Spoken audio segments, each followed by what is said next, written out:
Hello दोस्तों, स्वागत है आपका स्टार्ट विद प्राउड के एजुकेशनल प्लेटफॉर्म में। आज के टॉपिक में हम वाटर क्राइसिस या जल संकट के बारे में चर्चा करेंगे, क्योंकि हाल ही में WWF द्वारा पब्लिश रिपोर्ट में जल संकट के संबंध में जो आंकड़े पेश किए गए हैं वो मानव सभ्यता के लिए चिंता का विषय बन गया है।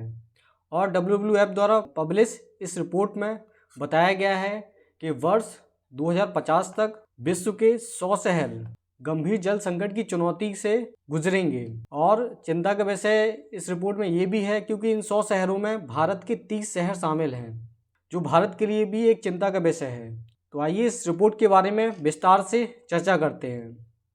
हाल ही में WWF और जर्मन फाइनेंस इंस्टीट्यूशन DEG के द्वारा वाटर रिस्क फिल्टर रिपोर्ट 2020 को पब्लिश किया गया। पहले तो आइए जानते हैं कि WWF का फुल फॉर्म क्या है। इसको world wide fund for nature के नाम से जानते हैं, हिंदी में से विश्व वन्यजीव कोष के नाम से जानते हैं। और इसी संस्था के द्वारा बताया गया है, जैसा कि हम पहले भी डिस्कस कर चुके हैं, इसने बोला है कि 2050 तक विश्व के 100 शहर गंभीर जल संकट से गुजरेंगे, जिसमें से भारत के 30 शहर शामिल हैं। और इसमें यह भी बताया गया है कि इन 100 शहरों में विश्व की 350 मिलियन या 35 करोड़ लोग निवास कर रहे हैं वर्तमान में। और ये 100 शहर विश्व अर्थव्यवस्था के केंद्र बिंदु हैं। और इस रिपोर्ट में जो टॉप विश्व के जो शहर हैं तो उसमें शामिल हैं चाइना के बीजिंग शहर, इंडोनेशिया का जकार्ता, दक्षिण अफ्रीका का जोहानिसबर्ग शहर, और तुर्की का इस्तांबुल, और चाइना का हांगकांग, और सऊदी अरब का मक्का शहर, और ब्राज़ील का रियो डी जनेरियो। मतलब इन शहरों में आने वाले समय में मतलब 2050 में सबसे ज़्यादा ये शहर जल संकट से ग्रसित होंगे। वहीं इस रिपोर्ट में ये बोला गया है कि कुल शहरों में से चीन और भारत के शहरों को मिला दिया जाए तो ये आधे से अधिक शहर शामिल हैं जो कि जल संकट के समस्या से भविष्य में ग्रसित होने वाले हैं। वहीं इस रिपोर्ट में ये भी बताया गया है कि वर्तमान में जो ये 100 शहर हैं इनमें विश्व की 17% जनसंख्या निवास करती है। वहीं 2050 में इन शहरों में 51% जनसंख्या निवास करने लगेगी। तो आप यहाँ देख सकते हैं कि कितने ज़्यादा इन शहरों में जनसंख्या बढ़ने वाली है। अभी आप वर्तमान में देखेंगे कि शहरों में जो वाटर की सप्लाई होती है तो वो नदियों या तालाबों के द्वारा होती है। और आपको पता है कि ग्लोबल वार्मिंग के द्वारा जो नदियों के जल स्तर है वो लगातार घट रहा है और 2050 तक ये स्थिति और ज़्यादा विकराल रूप ले लेगी। तो वहीं आप देखेंगे कि एक तरफ शहरों में पॉपुलेशन की वृद्धि के साथ जल की मांग बढ़ जाएगी, वहीं जो सप्लाई पक्ष है और सप्लाई पक्ष में जो नदियां हैं या तालाब हैं तो उनमें जो जल की मात्रा है वो कम होने वाली है। तो जो समस्या है इसको दोहरी चुनौती का सामना विभिन्न देशों की सरकारों को करना पड़ेगा। इसलिए समय से पहले हमें कदम उठाने पड़ेंगे इस समस्या को निपटने के लिए। नहीं तो आने वाले समय में जैसा कि बोला जाता है कि आने वाला जो थर्ड वर्ल्ड वॉर है वो पानी के लिए लड़ा जाएगा। तो ये बात सत्य साबित होगी अगर हमने इस समस्या के समाधान की ओर ध्यान नहीं दिया तो चलिए आगे बढ़ते हैं। अभी हम WWF की वेबसाइट पे हैं जहाँ पे वाटर रिस्क फिल्टर रिपोर्ट है उसके बारे में बताया गया है। और इस मैप में कलर के द्वारा ये दर्शाया जा रहा है कि विश्व में कौन से क्षेत्र गंभीर जल संकट से ग्रसित हैं और कौन से नहीं। जो डार्क रेड कलर है वो ये दर्शा रहा है कि ये क्षेत्र गंभीर जल संकट की समस्या से वर्तमान में ग्रसित हैं।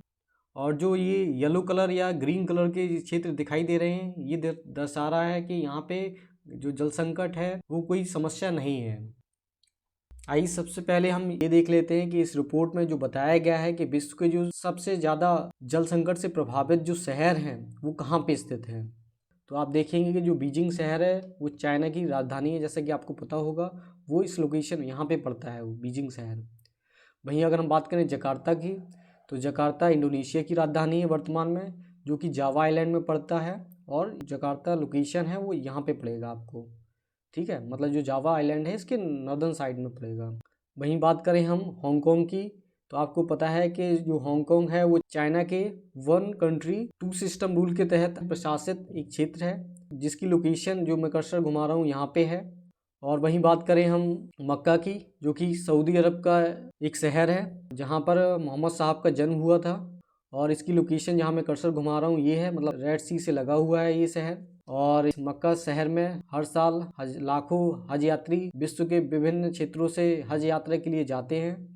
वहीं बात करें हम जोहानिसबर्ग की, तो ये जोहानिसबर्ग दक्षिण अफ्रीका का एक शहर है और ये जो मैं कर्सर घुमा रहा हूँ उसकी लोकेशन यहाँ पे है जोहानिसबर्ग की।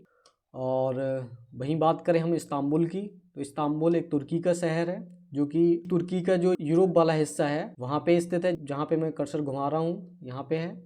और अभी आपको पता होगा कि हाल ही में इस क्षेत्र में भूकंप आया जिसने तुर्की और ग्रीस को प्रभावित किया।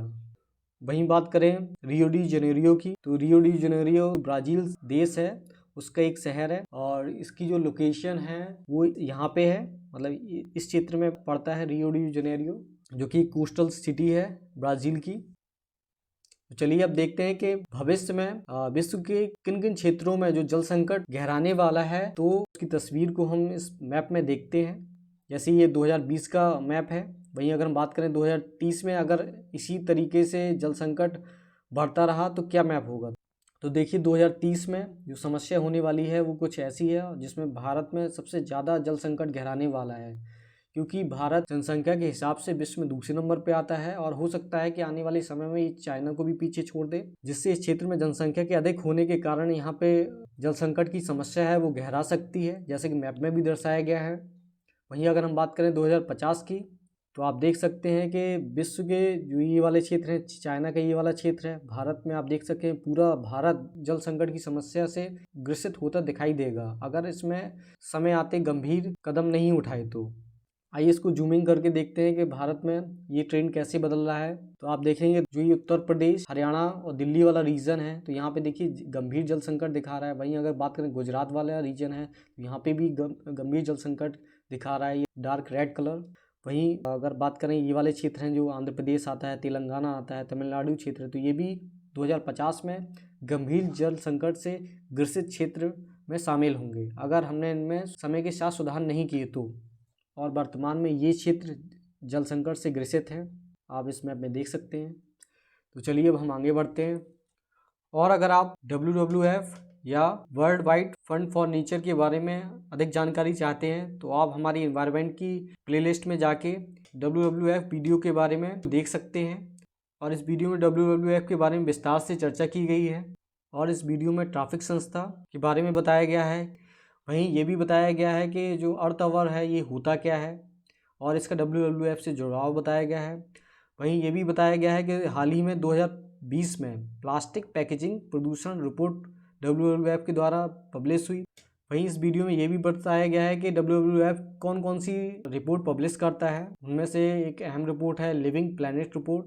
तो इस रिपोर्ट के बारे में विस्तार से चर्चा की गई है इस वीडियो में और ये वीडियो मुश्किल से 5 से 6 मिनट का होगा, तो अगर आप चाहें तो इस वीडियो को देख सकते हैं।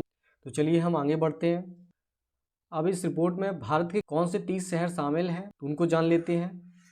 तो इस रिपोर्ट में बोला गया है कि जो विश्व के 100 शहर हैं उनमें से जो हमारा जयपुर शहर है जो कि राजस्थान की राजधानी है, इसको इस रिपोर्ट में 45वां स्थान दिया गया है जो कि भारत में सबसे टॉप पर है। मतलब ये दर्शा रहा है कि जयपुर शहर में आने वाले समय में गंभीर जल संकट की समस्या उत्पन्न होने वाली है अगर हमें समय के रहते हुए जरूरी कदम नहीं उठाए तो।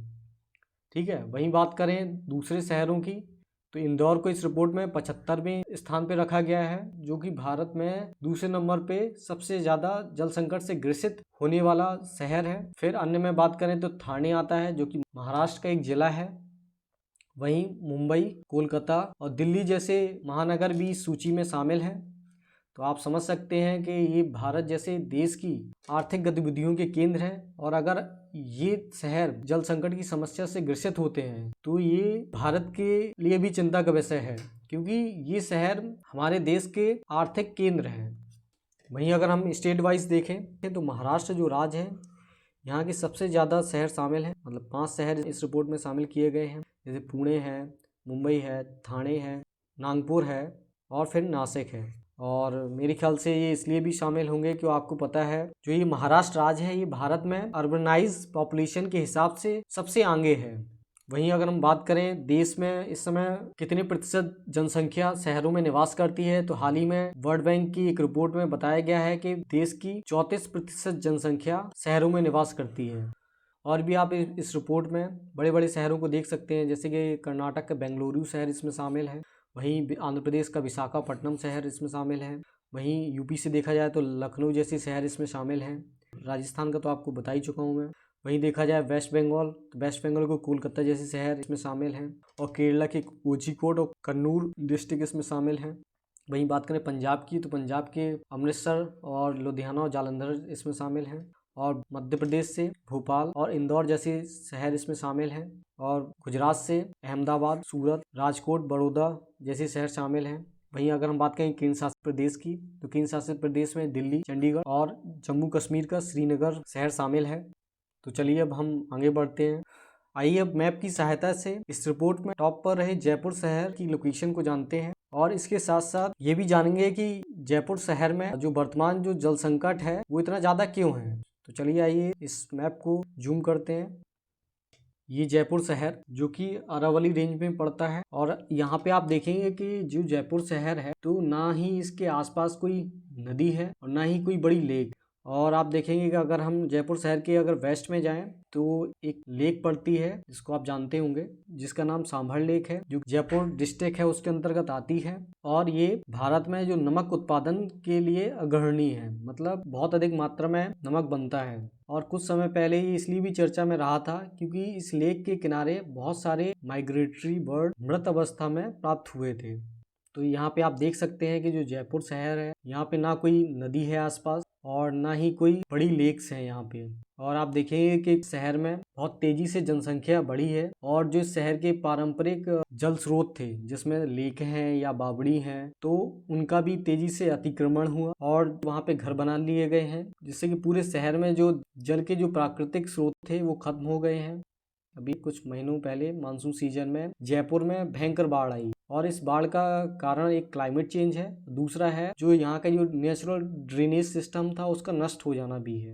वहीं हम बात करें इस रिपोर्ट में दूसरे शहर मतलब इंदौर की, तो वो मध्य प्रदेश का एक अहम शहर है जिसको मिनी मुंबई के नाम से जाना जाता है। और अगर इसकी लोकेशन की बात करें तो आप देखेंगे कि ये लगभग सेम लॉन्गिट्यूड में एक ही रेखा में स्थित है, ये शहर जयपुर और इंदौर। तो आप ध्यान रखिएगा इसके बारे में, एक ही लैटिट्यूड पे है लगभग, और कोटा भी, तीनों शहर एक ही लैटिट्यूड पे हैं। तो आइए अब हम इंदौर के बारे में देखते हैं। ये इंदौर शहर है, तो आप देखेंगे कि यहाँ पे एक लेक है जिसका नाम है सिरपुर लेक, जो कि इंदौर की लाइफलाइन है। वहीं अगर आप गौर से देखें तो ये बीच से एक नदी निकलती है जो कि अब एक नाले में तब्दील हो चुकी है, लेकिन नगर निगम के प्रयासों से इसको फिर से जीवित किया जा रहा है, और इस नदी का नाम है सरस्वती नदी। आप देख सकते हैं जो कि इंदौर शहर के बीचों बीच से गुजरती है, लेकिन इसका अधिकांश हिस्सा नालों के कारण एक नाले में ही कन्वर्ट हो चुकी है ये नदी। वर्तमान में अगर बात की जाए इस शहर को पानी की उपलब्धता कहाँ से होती है, तो आप देखेंगे कि इसके साउथ में नर्मदा नदी गुजरती है, तो इस नर्मदा नदी से पाइपलाइन के द्वारा इस इंदौर शहर को पानी की आपूर्ति की जाती है। लेकिन हमें यहाँ पे ये भी सोचना होगा कि जो इंदौर शहर है इसमें लगातार पॉपुलेशन बढ़ रही है, जिससे इस शहर का जो विस्तार है वो चारों दिशाओं में हो रहा है। मतलब आने वाले समय में अगर हम देखें 2050 में, तो इस शहर की जो पॉपुलेशन है वो बहुत तेज़ी से बढ़ने वाली है, और पॉपुलेशन बढ़ रही है मतलब यहाँ पे जो पानी की मांग है वो भी बढ़ेगी। वहीं हम बात करें नर्मदा नदी बेसिन की, तो इसके क्षेत्र में लगातार कमी आ रही है, मतलब नर्मदा नदी है इसमें जल की मात्रा घट रही है। तो आप देखेंगे कि एक तरफ जल की मांग इंदौर शहर में बढ़ने वाली है आने वाले समय में, वहीं आने वाले समय में जो नर्मदा नदी में पानी की मात्रा है वो कम होने वाली है।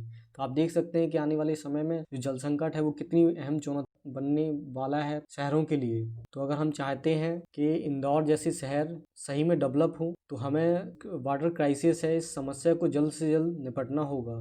और जैसा कि इस रिपोर्ट में और भी जैसे शहरों के बारे में बताया गया है, चाहे वो मुंबई हो या फिर ठाणे हो, ठीक है, या सूरत हो, तो हर एक शहर की अपनी अपनी समस्या है और उस समस्या का स्थानीय लेवल पे हल हमें ढूंढने पड़ेंगे। तो चलिए अब हम आगे बढ़ते हैं। यूनाइटेड नेशन ने 2015 में 17 सस्टेनेबल डेवलपमेंट गोल को रखा, जिनको 2030 तक हासिल करना है। और इन 17 गोलों में अगर हम देखें जो आज का हमारा टॉपिक था, तो इसमें आप देखेंगे कि जो गोल नंबर 6 है, तो गोल नंबर 6 में बोला गया है क्लीन वाटर एंड सैनिटेशन को प्राप्त करना। तो ये गोल सीधे सीधे हमारे आज के टॉपिक से जुड़ा हुआ है। अगर हम वाटर क्राइसिस की समस्या को खत्म करते हैं तो ये गोल हम अपने आप प्राप्त कर लेंगे। वहीं हम बात करें गोल नंबर 11 की, जिसमें बोला गया है सस्टेनेबल सिटीज एंड कम्युनिटीज। तो सस्टेनेबल सिटीज कब होंगी? जब इन शहरों में जल की समस्या को खत्म किया जाएगा तभी ये सिटीज सस्टेनेबल होंगी। इसलिए गोल नंबर 11 भी हमारे आज के टॉपिक से जुड़ा हुआ है। और भारतीय दर्शन में बोला गया है कि जो पंच तत्व हैं सभी पदार्थों का ये मूल है, मतलब इनसे विश्व का प्रत्येक पदार्थ बना है। और ये 5 पदार्थ कौन कौन से हैं? आकाश है, वायु है, अग्नि है, जल है, पृथ्वी है। यहाँ पे वाटर होना चाहिए। तो आप अंदाजा लगा सकते हैं कि जल इस पृथ्वी के लिए कितना अहम है। तो ये थी हमारी आज की डिस्कशन।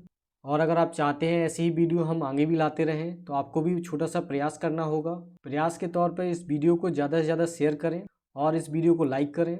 और हमसे जुड़े रहने के लिए हमारे चैनल को सब्सक्राइब जरूर करें, क्योंकि आने वाले समय में जल्द ही हम ज्योग्राफी के लेक्चर को चालू करने जा रहे हैं। और अगर आप चाहते हैं ज्योग्राफी के लेक्चर को पढ़ना तो हमारे चैनल से जुड़ने के लिए हमारे चैनल को सब्सक्राइब जरूर करें। और पूरे वीडियो को सुनने के लिए थैंक यू।